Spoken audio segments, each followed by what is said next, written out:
Hey guys, what's up? Welcome back here to today's edition of the Fishing Teacher, and really appreciate you guys checking today's video out and spending some time with me. And guys, today I'm going to give you tips and advice for fishing one of my favorite springtime lures. That's this Megabass Sleeper Gill. This thing is freaking deadly in the springtime of the year, especially like late March and April. So we're going to go over some tips and advice on how to fish it and the type of water that works good into. I think it's going to add up to some quality fish for you guys over the next coming years. Okay, guys, before we get started, just a couple quick housekeeping tips. Just want to invite everybody to please, if you haven't had a chance, to hit that subscribe button here to the Fishing Teacher. We're really trying hard to reach that 20,000 subscriber mark. Much appreciated there. And also, if you haven't had a chance, I don't know if you've heard about the Get Ready for Spring sale on my SolarBat series, signature series sunglasses from SolarBat. You can get them at 30% off all through the month of this month.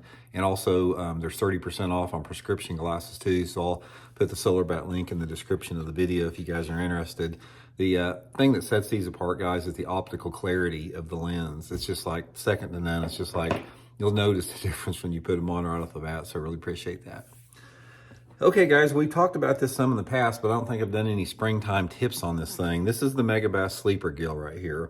Been out for several years now. Guys, this thing is freaking deadly. It comes in a bunch of different colors.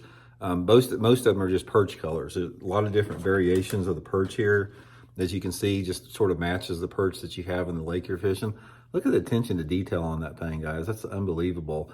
Don't get fooled, guys. Other companies have had to try to copy this thing, but you can't beat the Megabass Sleeper Gill. Also, guys, I'll link this in my description and my Tackle Warehouse link if you guys like to pick a few up. This one right here, this pumpkin seed, is probably the one I've had the best success on right here. I really like this one. Okay, guys, so let's talk a little bit about what the deal is with this. And let me explain the bait a little bit, then I'm going to talk about the areas that it works in. It's a kill-weighted swim bait. You can see here there's a weight on the belly here, and sets up perfect on the bottom, so you can actually fish it on the bottom like a jig, or you can fish it like a swim bait. I've done good with both. And then you have a nice, really sharp, super stiff hook buried in the dorsal fin right here. Makes it pretty weedless. And also the attention to detail. It's like when the fish look at this thing, there's no hook for them to see. It's completely covered up. It's got a nice wagging tail, guys. The thing looks freaking awesome in the water. It just sort of undulates and vibrates like that. Looks just like a perch coming through the water. When I first saw this thing, I knew it was going to work, and it did. It worked right off the bat the very first trip that I was on. So I want to sort of explain to you guys when you want to throw it. So first of all, let's talk a little bit about the equipment you want to throw it on, and then we'll talk a little bit about, the type of areas. This particular swim bait, it's pretty heavy here. So most of the time I use it on some type of a medium heavy bait cast rod with usually 12 to 15 pound test Seaguar and Vizex line. And it skips really, really good. That's the thing. That's probably my favorite way to fish it in the springtime, is skipping it under boat docks. But the thing skips just like a rock. It's probably the best skipping lure I've ever seen. It just just really, really comes across the surface of that water good. Here's what you want to look for. When you start getting water temperatures in the upper 50s, this thing is going to really be a player between, say, 55 to 75 degrees. So I have found over the last couple of years of fishing it is that like late March in through like the mid to late May is the time that they really bite this thing. It's like the mood and the personality of the fish, the way they're positioned. That's when they love it more than anything else. Now, the type of places I like to fish it on are, first of all, the water visibility. It works really good in clear water. So I like to have water visibility of at least 3 feet for this.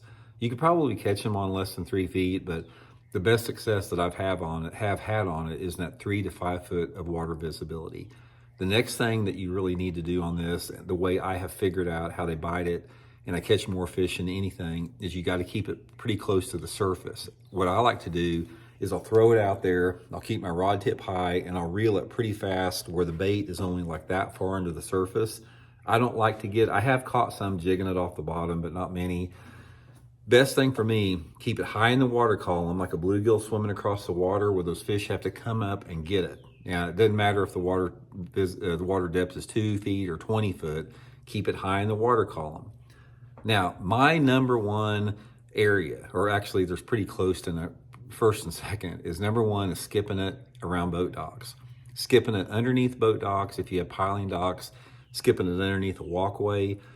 More than anything else, I've had more success taking this thing in that time of year, the springtime of the year, skipping it up underneath the walkway of a boat dock, keeping my rod tip high and reeling that thing just under the surface in the shady part of that walkway, guys, they will come out and hammer that thing. I mean, when they hit this thing, I have never seen a lure that they hit so hard. They're trying to kill it.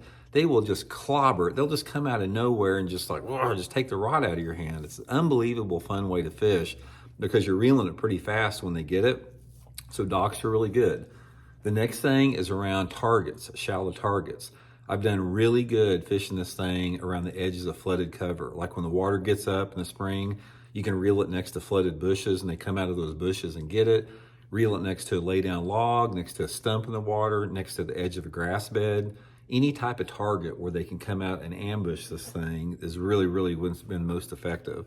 But anyway, guys, I just wanted to clue you in on it. Megabass Sleeper Gill thing is the real deal. I'm telling you, once you fish it, guys, you'll stock up on them and get a bunch of them. They come in a ton of different colors. Like I said, just depends on the water clarity that you have and, you know, the colors they want specifically that particular day. Also, another time this thing works good is in the early summer when those perch are spawning. When those bluegills start to spawn in the summer, you can fish it back in the back of coves in the same type of areas and catch them on that. So anyway, guys, give it a try, Megabass Sleeper Gill. You won't be sorry if you pick up a few. Tackle Warehouse link in the description, and we appreciate it.